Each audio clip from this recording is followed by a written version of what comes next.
Hello students, how are you.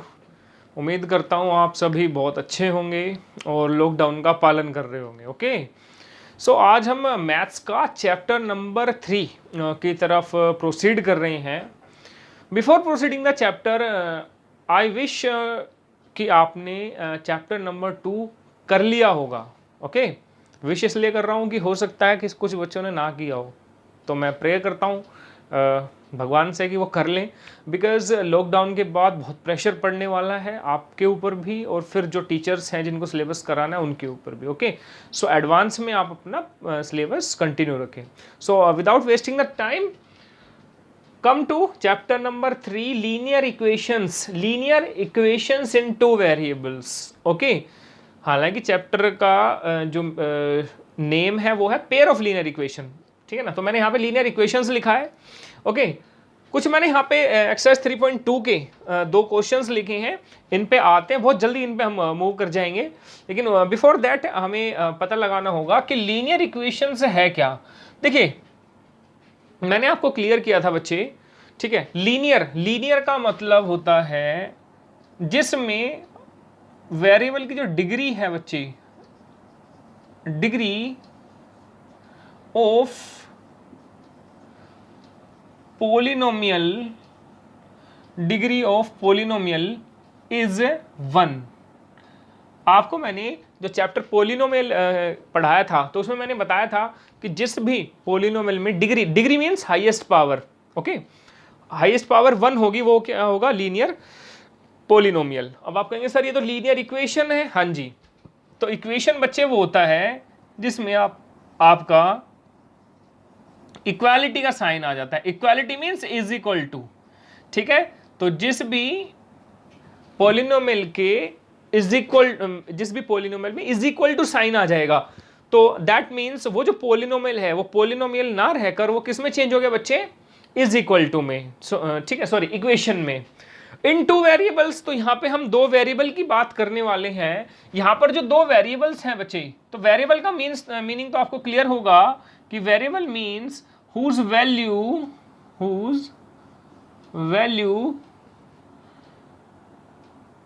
Changes, जिसकी value change होती रहती है। और यहाँ पे हमारे वेरिएबल क्या होने वाले हैं, एक्स एंड वाई। ओके, तो हमारे यहाँ पे बच्चे वेरिएबल क्या होने वाले हैं, एक्स एंड वाई। दो वेरिएबल की हम बात करेंगे। वेरिएबल मतलब कि जिनकी वैल्यूज चेंज होती रहती हैं। ओके, लास्ट चैप्टर में भी हमने डिस्कस किया था। देखिए, जब आप एक क्वेश्चन सोल्व करते हैं तो एक क्वेश्चन में एक्स की कुछ वैल्यू आती है, जैसे एक्स इक्वल टू 2 आ गया। नेक्स्ट क्वेश्चन पे आप मूव करें तो आपकी एक्स की वैल्यू आ गई 3। ओके, उससे अगले क्वेश्चन पे मूव किया आपने तो उसमें वैल्यू आ गई एक्स की 4। सो आप देख रहे हैं from question to question x की वैल्यूज क्या हो रही हैं, चेंज हो रही हैं। So those change in value, ठीक है ना, डिनोट्स इट एज वेरिएबल्स। तो उसकी वजह से ये नाम वेरिएबल आया। ओके, एक होता है कांस्टेंट मींस जिसकी वैल्यू चेंज नहीं होती। 2 आज भी 2 है, कल भी हम उसको 2 ही रीड करने वाले हैं। ओके, 3, 4 ये सब कांस्टेंट वैल्यूज हैं, they are not changed from question to question. Okay, so यानी कि ऐसी इक्वेशन जिसमें हाईएस्ट पावर यानी कि डिग्री 1 होने वाली है, equality in means equal to का साइन आने वाला है, और जहां पर हमारे दो वेरिएबल, सो ये चैप्टर में जो वेरिएबल्स इन्वॉल्व हैं those variables are x and y. Okay, so let us come to the main point which is known as the linear equation. Okay, so an equation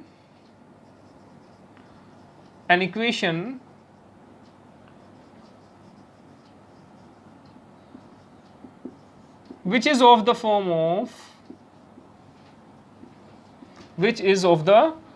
of ax plus by plus c is equal to 0, where a, b and c are real numbers and a is not equal to 0 and b is not equal to 0 is known as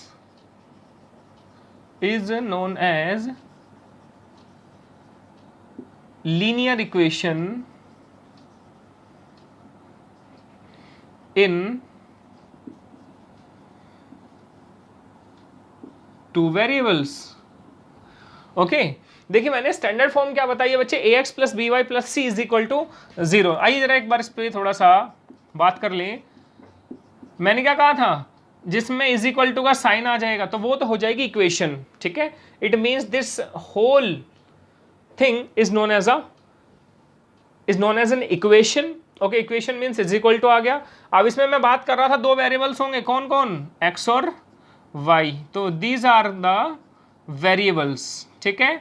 और यहाँ पे a, b और c ये बच्चे real numbers हैं, यानी कि ये कांस्टेंट है। तो a, b and c are known as constants and इनकी वैल्यू कुछ भी हो सकती है। एग्जांपल अगर हम लें जैसे कि 2, -5, 8, 16/7 वट एवर, ठीक है। तो इसमें कोई भी वैल्यू आ सकती है a, b, c की। अब आप कहेंगे सर लीनियर कैसे हुआ, हाँ जी देखिए लीनियर x, यहाँ पे अगर आप वेरिएबल x देखें तो x raise to the power 1 हम यहाँ पे पुट कर सकते हैं, क्योंकि कोई पावर तो है नहीं तो 1 लगा सकते हैं।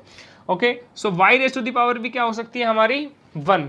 ओके, अब कोई बच्चा कहने लग जाए सर यहाँ पे तो c की पावर या b की पावर या a की पावर भी 1 है। माइंड यू माय डियर, मैंने कहा जैसे कि ये कांस्टेंट है। अब आप मान लीजिए 2 है, लेटर सपोज ये a है, लेटर सपोज, और मैं a की पावर 1 लगा दूं, यानी कि 2 की पावर 1 हो गई। अरे तो ये तो 2 ही रहेगा ना, तो उनकी पावर से कोई हमें लेना देना नहीं है। ओके, मैंने क्या कहा, अगर a, b, c इनकी अगर मैं पावर देखने लग जाऊं, क्योंकि कई बार बच्चे कहते हैं सर वेरिएबल की पावर क्यों, कांस्टेंट की पावर नहीं देखनी क्या, उसका कोई रेलिवेंस ही नहीं है देखने का, देखने को देख सकते हो, ठीक है। क्योंकि मैंने कहा कि ये आपके क्या है, वेरिएबल्स हैं। लेट अस सपोज ये a है, अगर a raise to the power 1 लगाओगे तो 2 raise to the power 1 means 2, तो वही आपका वापस आ जाएगा। तो कभी भी कांस्टेंट की पावर से कोई लेना देना नहीं होता, हमेशा वेरिएबल की पावर से। इसलिए मैंने लिखा है डिग्री ऑफ पॉलिनोमियल इज 1, और डिग्री किसकी देखते हैं, वेरिएबल्स की। सो मेरे ख्याल से मीनिंग क्लियर हो गया होगा। तो इसको लीनियर इक्वेशन इन टू वेरिएबल्स क्यों कहा। ओके, जब जैसे कि चैप्टर में हमें सजेस्ट किया है। अच्छा एक चीज और बता दो बच्चे कि a not equal to 0, b not equal to 0 क्यों नहीं होना चाहिए। अब आप खुद सोचिए ना, अगर x का कोफिशिएंट 0 हो गया, ठीक है, यानी कि a अगर 0 हो गया तो ये जो पूरा टर्म है माय डियर स्टूडेंट ये 0 हो जाएगा, ठीक है। इसका मतलब यहाँ पे सिर्फ एक वेरिएबल बचेगा विच इज y, तो y वेरिएबल बचेगा। अब y वेरिएबल बचेगा मींस एक वेरिएबल बचेगा, लेकिन हम बात कर रहे हैं दो वेरिएबल्स की, ठीक है। इसलिए ना तो a कभी 0 होगा ना ही कभी b 0 होगा, क्योंकि a या b के 0 होते ही एक वेरिएबल उसमें से डिलीट हो जाएगा, खत्म हो जाएगा। ओके, तो इक्वेशन किस में बचेगी, एक वेरिएबल में। So we are talking about 2 variables, इसीलिए a और b कभी भी 0 नहीं होगा। क्या c 0 हो सकता है, डेफिनेटली c 0 हो सकता है, मे बी और मे नॉट बी, वो डिपेंड करता है क्वेश्चन क्या गिवन है। ओके, तो हम यहाँ पे बात कर रहे हैं pair of linear equation in 2 variables. अगर हम बात करें pair of linear equations in 2 variables. Okay, तो pair of linear equations in 2 variables से हम क्या कहना चाहते हैं, हम ये कहना चाहते हैं कि दो इक्वेशन आएंगी। अब एक नहीं, ये तो एक इक्वेशन हो गई, दो इक्वेशन आएंगी, तो उनको रिप्रेजेंट हम कैसे करेंगे। देखिए a1x plus b1y plus c1 is equal to 0। Okay, and these are the standard forms also. ये जो मैं इक्वेशन कह रहा हूं ये, इसको बच्चे हम स्टैंडर्ड फॉर्म भी बोलते हैं, standard form of a linear equation in 2 variables, standard form. Okay, तो जो भी हम कंपैरिजन करेंगे वो कंपैरिजन यहीं से करेंगे। ओके, सो एक इक्वेशन को हम ऐसे नाम दे रहे हैं a1x plus b1y plus c1 is equal to 0, क्योंकि x और y आपके सेम रहने वाले हैं, मैं कांस्टेंट बोल रहा था, सेम रहने वाले हैं। ओके, दूसरा है a2x plus b2y plus c2 is equal to 0। तो ये दो इक्वेशन होने वाली हैं जिन पे हमें काम करना है। और बेसिकली जब आप देखोगे तो ये जो आपको पहले आप इसको देखो, अगर ये मैं बात करूं इस इक्वेशन की, ये this is nothing but a line, ये जो है बच्चे एक लाइन है, ठीक है। कैसे ये लाइन है, अगर मैं एक एग्जांपल लेके आपसे बात करूं तो भाई मान लीजिए 2x plus 3y minus 8 is equal to 0। अब आप ये बताइए मुझे कि क्या ये लीनियर इक्वेशन इन 2 वेरिएबल्स है, डेफिनेटली है। देखो ना x और y है, अब आप क्या करते थे, स्मॉल 9th क्लास में भी आपने किया होगा और उससे भी स्मॉल क्लासेस में शायद आपने किया होगा, आप x और y, ठीक है, जब आप y0 रखोगे यहाँ पे जब आप y0 पुट करोगे तो x कितना आने वाला है 4, ठीक है, और जब आप यहाँ पे y मान लीजिए 2 रखते हो, ओके, तो y कितना x कितना आने वाला है 1, और फिर आप इसको ऑब्वियस सी बात है ग्राफ पे प्लॉट करोगे, मैं ऐसे जनरल एक बता रहा हूँ कि ऑब्वियस सी बात है जब इसके ये पॉइंट आ गए तो ऑब्वियस सी बात है इसका ग्राफ पे x एक्सिस और y एक्सिस पे इसकी एक लाइन आएगी कि नहीं आएगी। देखो ना, आप पॉइंट प्लॉट नहीं करते, मान लीजिए एक पॉइंट यहाँ गया, एक पॉइंट यहाँ गया, इन दोनों पॉइंट्स को जब आप मिलाओगे, 2 पॉइंट तो आ ही गए ना ये, जब आप इन दोनों पॉइंट्स को मीट करोगे कहीं, ठीक है, तो वो क्या करेंगे, आपकी x एक्सिस और y एक्सिस को कहीं कट करेंगे। जब आप इसको x एक्सिस y एक्सिस पे कट करोगे तो एक लाइन आएगी ना। सो अब आप समझ गए होंगे कि बेसिकली ये क्या है, इट इज अ लाइन, ठीक है। तो ये दोनों इक्वेशन किसको रिप्रेजेंट करती हैं, ये रिप्रेजेंट करती हैं लाइन। कैसी लाइन, स्ट्रेट लाइन, लाइन वैसे भी स्ट्रेट ही होती है, ठीक है, स्ट्रेट लाइन, ठीक है। तो कहने का मतलब मैं समझ गया कि ये जो इक्वेशन है ये 2 अलग अलग लाइंस की इक्वेशन है। क्या बोला मैंने कि ये जो इक्वेशन हमने लेट की हैं ये 2 अलग अलग लाइंस की इक्वेशन है, क्योंकि इसने बोला पेयर ऑफ, चैप्टर का बेसिकली बेटा नाम यही है, ठीक है। पेयर का मीन्स 2 लाइन की हम बात कर रहे हैं। अब जब 2 लाइन की बात आ ही जाती है, ठीक है, तो हम ये पाते हैं कि 2 लाइन के बीच में कुछ कंडीशन होती हैं। अब आप ये नोट डाउन कर लीजिए, फिर मैं कंडीशन की बात करता हूं। ओके, ये लीजिए, मैं 1 मिनट के लिए साइड हो गया, वीडियो पॉज करके आप नोट डाउन कर लिया कीजिए। अभी तक सब कुछ क्लियर चल रहा है। सो मैं इसको यहां से रब कर देता हूं।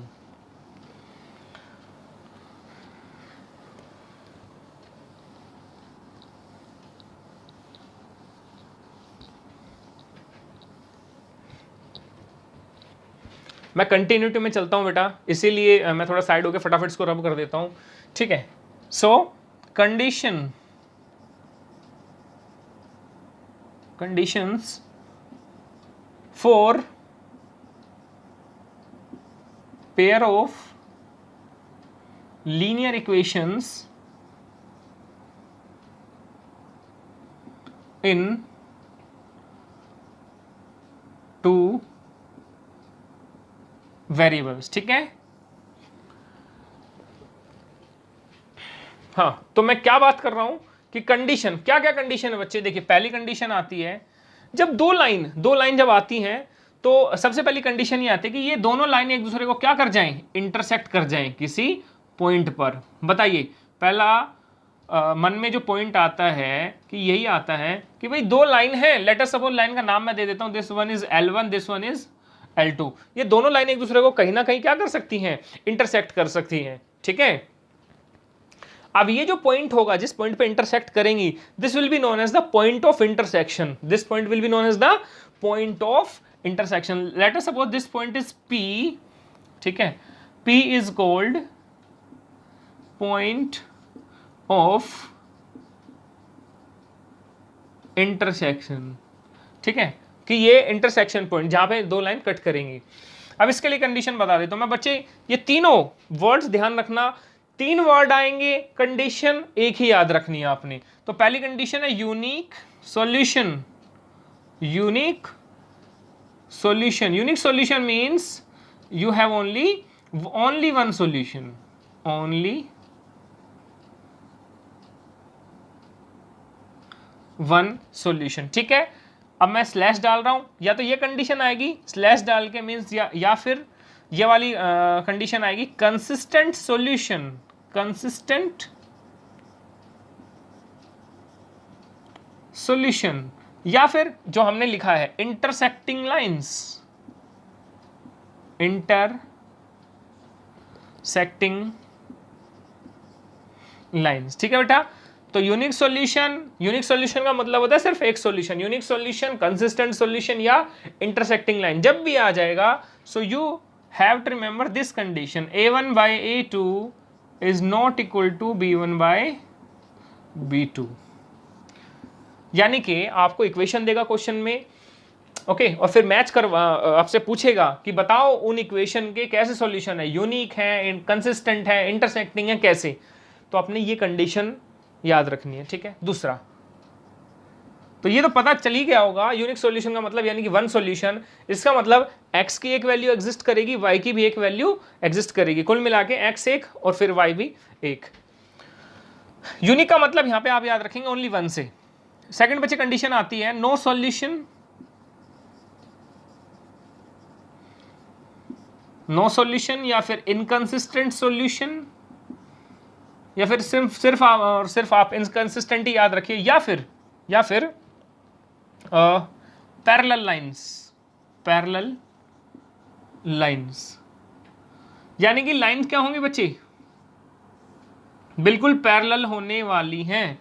ओके, पैरेलल लाइंस यानी कि जो लाइन एक दूसरे को कभी भी इंटरसेक्ट नहीं करती। जैसे आपने रेलवे ट्रैक्स देखे होंगे, रेल की पटरियां जो होती हैं, ठीक है, वो बिल्कुल क्या होती हैं, पैरेलल होती हैं। ओके, आगे जाके कहीं इंटरसेक्ट कर जाएं दूसरी किसी रेलवे ट्रैक से, वो बात अलग है, लेकिन बिल्कुल वो लाइन जो कभी भी इंटरसेक्ट नहीं करती, these are known as the parallel lines, ठीक है। तो ये पैरेलल लाइन्स भी इंपॉर्टेंट वर्ड है बच्चे। तो इसके लिए क्या कंडीशन होती है बेटा, A1/A2 is equal to B1/B2, but this is not equal to C1/C2. So you have to remember this condition. Now third one is what, बोलेंगे infinite solutions और consistent solution। हालांकि हम इसको कंसिस्टेंट डिपेंडेंट बोलते हैं,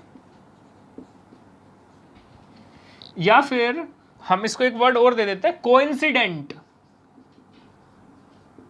कोइंसिडेंटल लाइंस, या coincidental lines भी बोल सकते हैं बच्चे, ठीक है। इसमें क्या होता है, एक लाइन जो है ना वो दूसरी लाइन के ऊपर लाई कर जाती है। लाइक ये में एक लाइन है, मेरा हाथ एक लाइन है, उसके ऊपर ये लाइन क्या कर गई, ऐसे बैठ गई, ठीक है ना, तो इसको बोलेंगे हम कोइंसिडेंट लाइंस, ठीक है।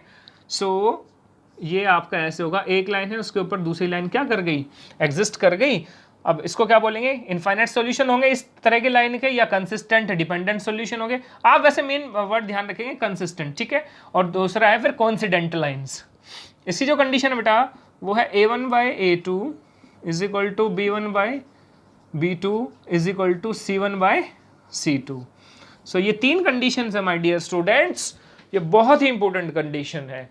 विद रेफरिंग टू एक्सरसाइज 3.2 उसके जो सॉल्यूशन है बच्चे इसी के बेसिस पर है। So remember these conditions, learn these conditions. ये जो मैंने तीन वर्ड लिखे हैं दीज आर वेरी इंपॉर्टेंट, ठीक है। So till then note it down.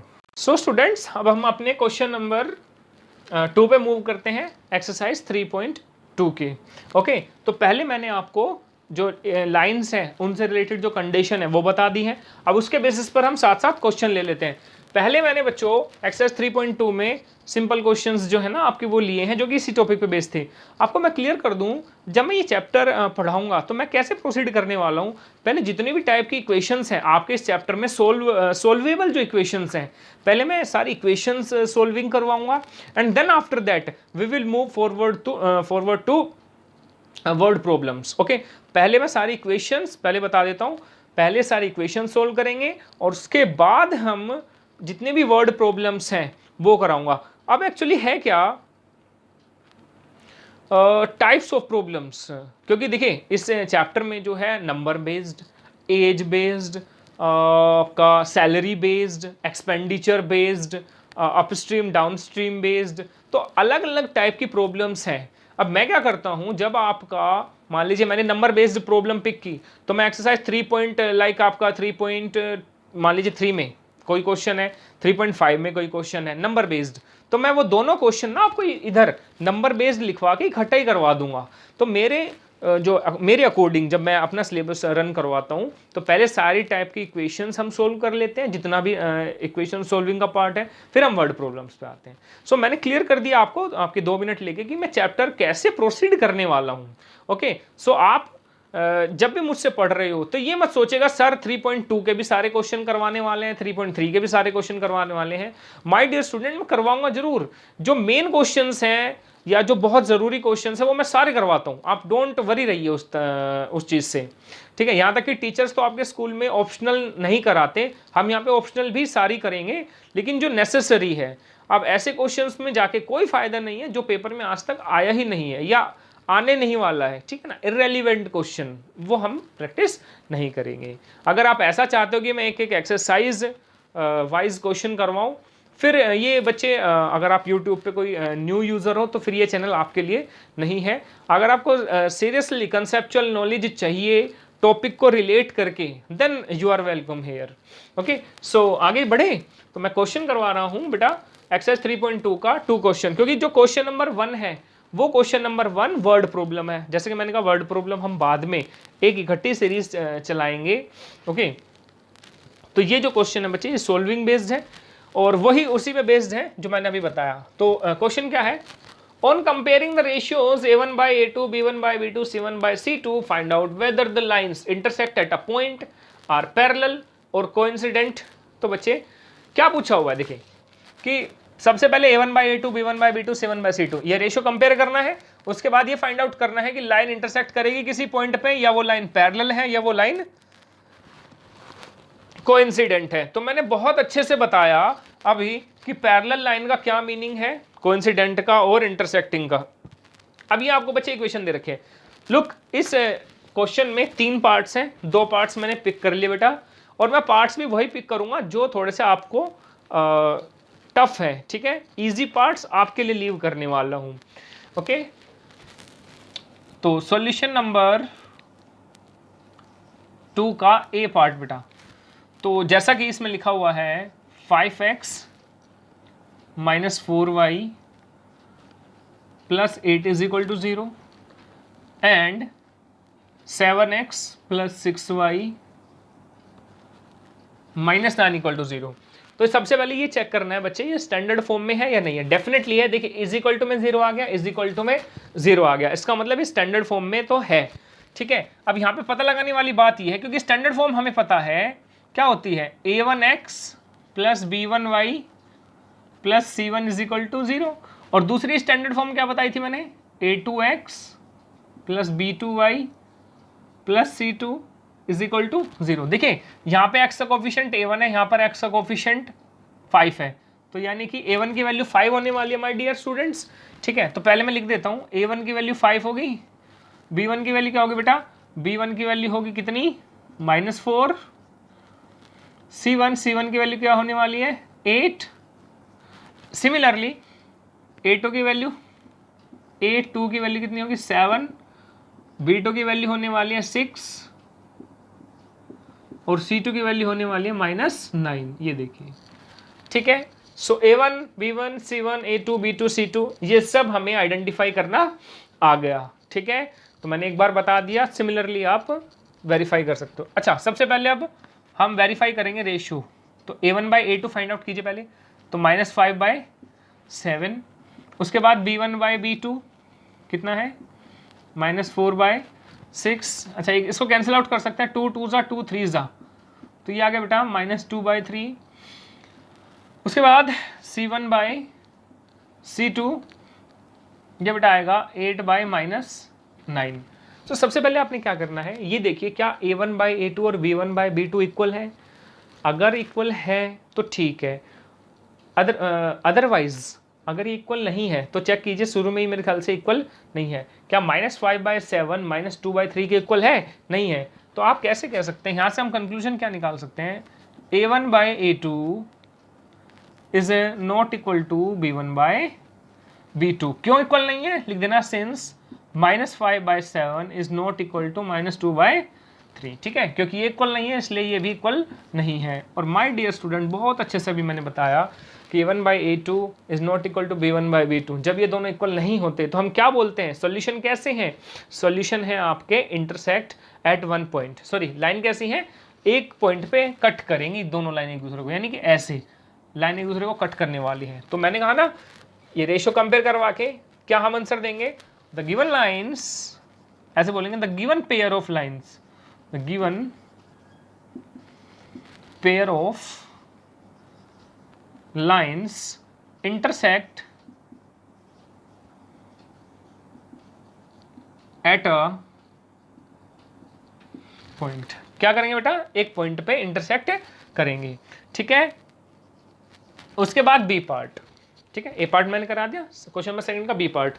B part क्या कहता है बेटा, 9x + 3y + 12 is equal to 0, 18x + 6y + 24 is equal to 0। Okay, अब है क्या, देखिए ये आपका बेटा a1 हो गया, ये a2 हो गया, ये सॉरी a1 b1 c1, ये क्या होगा बेटा a2 b2 and this one is c2। Simple सी बात, रेशो कंपेयर करेंगे, a1/a2 कितना आएगा बेटा 9/18, कैंसिल आउट कीजिए 1/2। देखिए बहुत ज़रूरी है, अगर आपने कैंसिल नहीं किया तो भी मिस्टेक हो सकती है। तो 9 1 9, 9 2 18। उसके बाद b1/b2, b1 कितना बेटा 3 और b2 आपका 6, तो ये भी कटेगा, ये भी कितना आएगा बेटा 1/2, 3 1 3 2। उसके बाद c1/c2 यानी कि 12/24, यानी कि ये भी कितना आएगा 1/2। So in all the three cases the ratio obtained is half, यानी कि 1/2 है। Okay, so what can we say, a1/a2 is equal to b1/b2 is equal to c1/c2। अच्छा, इन सब का रेशियो किसके इक्वल आया बेटा, हाफ के इक्वल। तो मैं ये कहना चाहता हूँ कि ये देखो ना, तीनों जो रेशियोज हैं वो इक्वल आ गए, और तीनों रेशियो किस कंडीशन में हम इक्वल बोलते हैं, हम बोलते हैं कि लाइन जब कोइंसिडेंट होती हैं, क्या होती हैं, कोइंसिडेंट लाइंस, तब हम बोलते हैं कि तीनों कंडीशंस इक्वल आते हैं। कोइंसिडेंट मींस मैंने बताया था, अगर एक लाइन दूसरी लाइन के ऊपर क्या कर जाए बेटा, ऐसे लाई कर जाए, एक दूसरे के ऊपर बोल सकते हैं एक दूसरे के ऊपर ही लाई करेंगे, ठीक है, तो इसको हम बोलेंगे coincident lines. Okay, so hope कि क्वेश्चन नंबर 2 एक्सरसाइज 3.2 आपको क्लियर हुआ होगा। ओके, अब हम आगे बढ़ते हैं बेटा, और हम क्वेश्चन नंबर 3 की तरफ प्रोसीड करते हैं। ओके, एक सेकंड लेके आप इसको नोट डाउन कर लीजिए।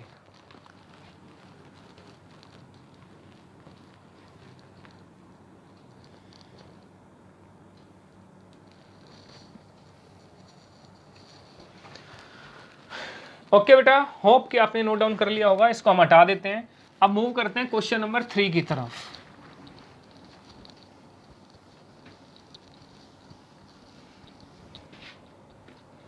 आइए जरा क्वेश्चन नंबर 3 अब हम करते हैं। इसमें बेटा मैंने 3 पार्ट्स लिए हैं, ठीक है, और उसमें भी यही कहा है कि कंसिस्टेंट है या इनकंसिस्टेंट है। ओके, आइए जरा फर्स्ट पार्ट करते हैं। इसमें क्या है, 3x + 2y = 5 and 2x - 3y = 7। देखिए बेटा क्वेश्चन नंबर 3 जो है आपकी बुक में, ठीक है, क्वेश्चन नंबर 3 है, इसमें 5 पार्ट्स हैं, मैंने 3 पार्ट्स पिक किए हैं। ओके, बाकी जो 2 पार्ट्स हैं वो आपके लिए होमवर्क हो जाएंगे।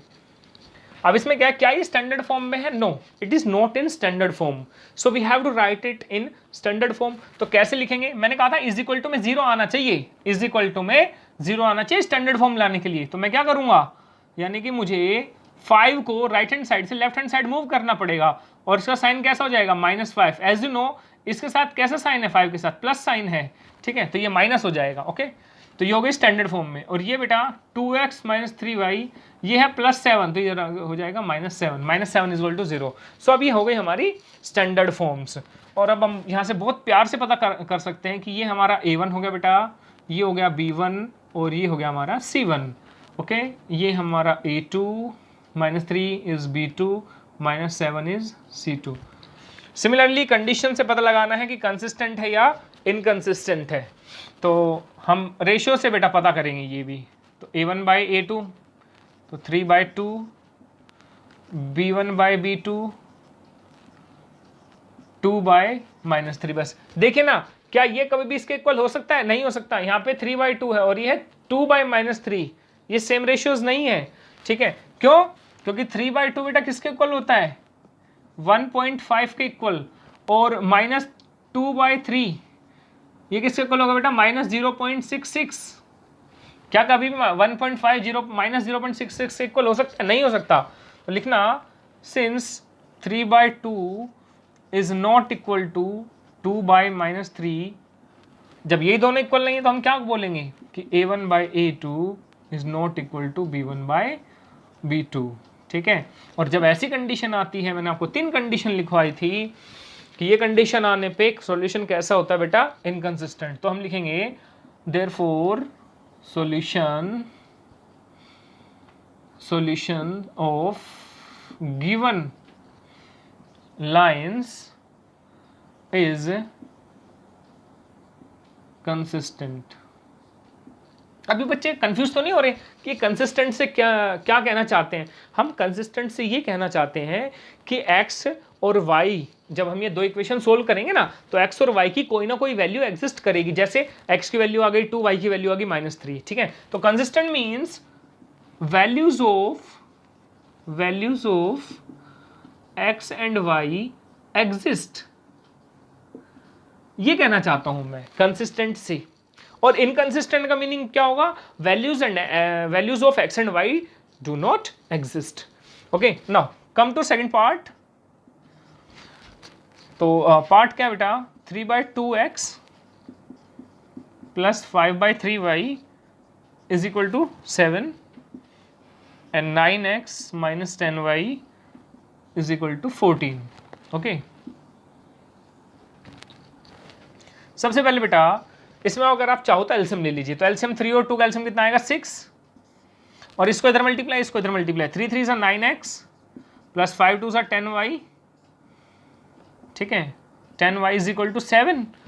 तो 6 को उधर ले जाके मल्टीप्लाई कर दीजिए, तो equation becomes 9x plus 10y is equal to 7 6 42। तो बेटा एक इक्वेशन ये हो गई आपके और एक इक्वेशन ये हो गई।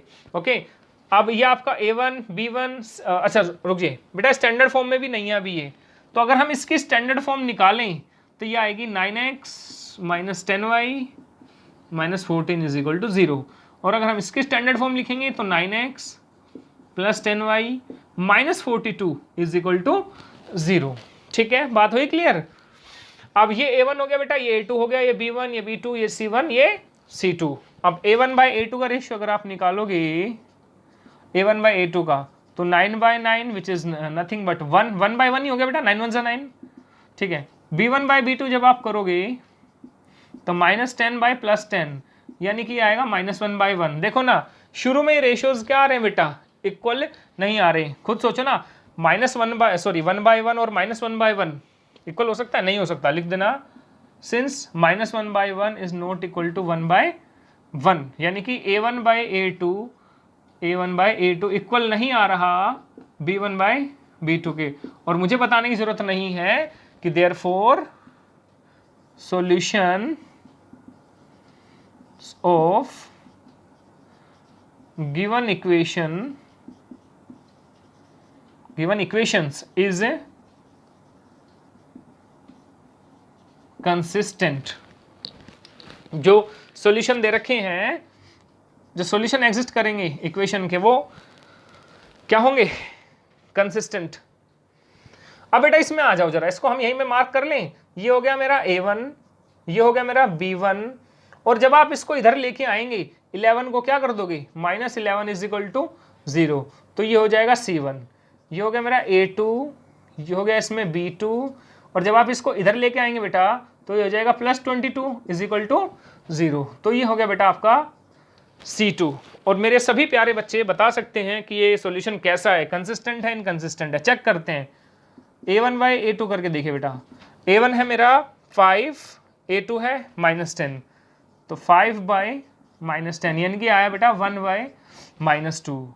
ठीक है, B1/B2 हम करके देखते हैं, तो ये आएगा -3/6, ये आएगा बेटा -1/2, ये माइनस ऊपर है, ठीक है, -1/2। और ये C1/C2 जब हम करके देखेंगे तो -11/22, ये भी आएगा बेटा -1/2। अब कई बच्चे कंफ्यूज रहते हैं कि सर ये माइनस साइन नीचे है, ये माइनस साइन ऊपर है। देखो बच्चे, माइनस कहीं पे भी हो, इस बात को ध्यान रख लो।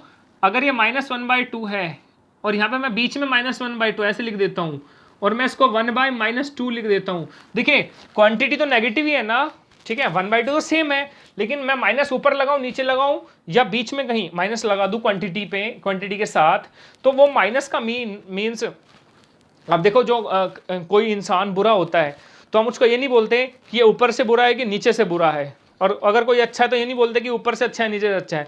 जो अच्छाई है वो फिर पूरा एक इंसान की होती है। ऐसे बेटा ये क्वांटिटी है, नेगेटिव है, चाहे फिर वो ऊपर लगाओ नेगेटिव या नीचे लगाओ, कोई फर्क नहीं पड़ता, ठीक है। तो माइनस कहीं पे भी लगाओ, इट मीन्स वो सारे क्या हैं, इक्विवेलेंट है, यानी कि इन सब क्वांटिटीज का मैं कहना क्या चाहता हूँ, ये भी -1/2 है, ये भी -1/2 है, ये भी -1/2 है, और जब तीनों क्वांटिटी इक्वल हो जाती हैं, means A1/A2 is equal to B1/B2 is equal to C1/C2, और तीनों की वैल्यू क्या है बेटा, -1/2, तो हम कह सकते हैं कि solution is consistent, solution is consistent, ठीक है। फॉर्चुनेटली या अनफॉर्चुनेटली इनकंसिस्टेंट वाला क्वेश्चन ही नहीं आया इसमें, ठीक है बेटा। अब मैंने ये थर्ड पार्ट इसीलिए कराया है, एक तो स्टैंडर्ड फॉर्म में, और एक ये जो माइनस है, बच्चे कंफ्यूजन हो जाती है बच्चों को कि सर माइनस ऊपर नीचे से कोई गड़बड़ तो नहीं होगी, कोई गड़बड़ नहीं होगी बेटा। तो ये तीनों क्या हैं, इक्विवेलेंट हैं, ठीक है। और यही कॉन्सेप्ट्स है, मैं आपको कहता हूँ, इसलिए वीडियो स्किप नहीं करनी, पूरा वॉच कीजिए। So till then note it down.